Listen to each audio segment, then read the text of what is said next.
অনেক সকাল সকাল গোসল করলাম। আমার কাছে না অনেক ভালো লাগতেছে। আপনারা প্রতিদিন সকালে ঘুম থেকে উঠে আগে গোসল করবেন। গোসল করলে মনটা অনেক ভালো থাকে, আর সারাদিন সময়টাও অনেক ভালো কাটে। আপনি বুঝতে পারতেছেন সকালে গোসল করা কি জন্য। রাতে যখন ঘুমাইতে যায়, মানে আপনাদের দাদা, মানে আমার হাজবেন্ড, হ্যাঁ, ও তো একটা দিনও আমাকে একা একা ঘুমাইতে দেয় না। সব সময় জড়িয়ে ধরে ঘুমায়। আর মেয়ে মানুষ যে ছেলে মানুষ কাছে গেলে জড়িয়ে ধরলে বুঝতেই পারতেছেন কি হয়। যার কারণে প্রতিদিন সকালে আমার গোসল করতে হয়। আমার না গোসল করতে বেশি একটা ভালো লাগে না, কিন্তু কী করব, গোসল তো করতেই হবে।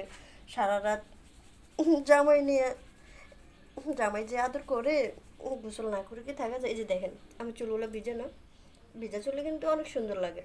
এখন যদি আবার এই ভিজা চুলে আমার হাজব্যান্ডের কাছে যাই, তাহলে আর সার নাই। এই জন্যই তো ওর কাছে যায় নাই। ওর কাছে না গিয়ে আগে এসে সুন্দর করে মেকআপ করতেছি, সাজুগুজু করে তারপরে ওর কাছে যাব। তারপরে তো বুঝতেই পারতেছে না আবার কি হবে। আবার রান্না করতে হবে, অফিসে যাবে, তার জন্য অনেক কাজ করতে হবে, নাস্তা বানাইতে হবে।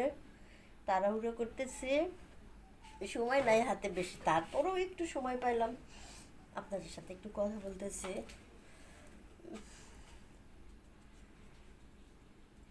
ওই যে ডাকাডাকি শুরু হয়ে গেছে, মনে হয় আবারও লাগবে, যার জন্য ডাকতেছে।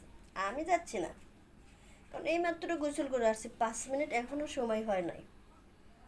তার মধ্যে যদি আবার লাগে, তাহলে কি সম্ভব? সম্ভব না। ওই যে বলছি না, ডাক দেওয়া শুরু করছে। কি হয়েছে, এত ডাকাডাকি করো কি জন্য? দেখো, এখনো নাস্তা রেডি হয় নাই, আরো 5 মিনিট সময় লাগবে, তারপরে আসো। আরেকটা কাজ করো, তুমি যাও ওয়াশরুমে যাও, তাড়াতাড়ি ফ্রেশ হয়ে আসো। ছেলে মানুষদেরকে সবসময় চাপে রাখতে হয়, না ছাড়া ছেলে মানুষরা বেশি দুষ্টুমি করে। কোনটা থেকে কোনটা দিব তাড়াহুড়ো করে কিছুই বুঝতেছি না। আসতেছি, দাঁড়াও। শুরু হয়েছে ডাকাডাকি, আর থামবে না। এই মানুষটা কি যে পাইছে বাবা, সারাটা রাত একটু শান্তিতে ঘুমাইতে দেয় না, আর সকাল হইলে শুরু করে দিবে। এত ডাকাডাকি করলে নাস্তা আজকে বানাবো না, না খেয়ে অফিসে যাইতে হবে। সারা রাত তো একটা মিনিট আমাকে ঘুমাইতে দেও নাই, এখন আমার অনেক ঘুম পাচ্ছে।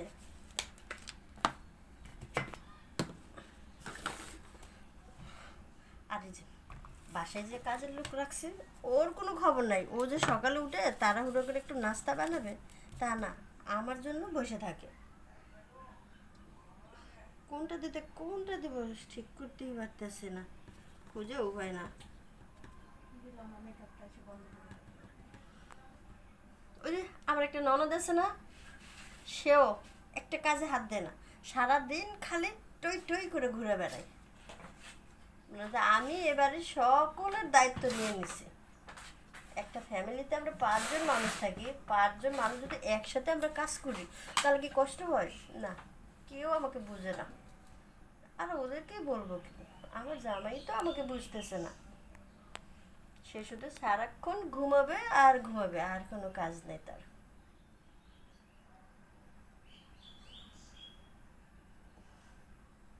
আর কতক্ষণ, ভালো লাগে না।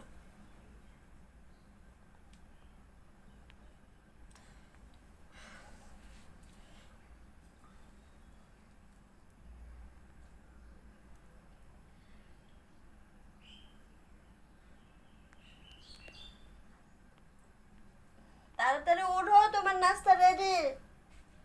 মেকআপ রুমে বসে বসে নাস্তা রেডি করতেছে।